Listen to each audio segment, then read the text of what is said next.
কার্তিক মাস পড়ে গেছে বন্ধুরা। যদি পারো, হয়তো তোমরা অনেকে জানো, তাও যারা জানো না তাদের জন্য বলে দিচ্ছি।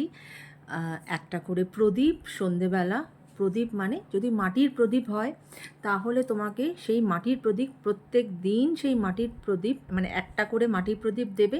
সেটা ইউজ হয়ে গেলে সেটাকে ফেলে দেবে, আবার পরের দিন একটা নতুন মাটির প্রদীপ দেবে।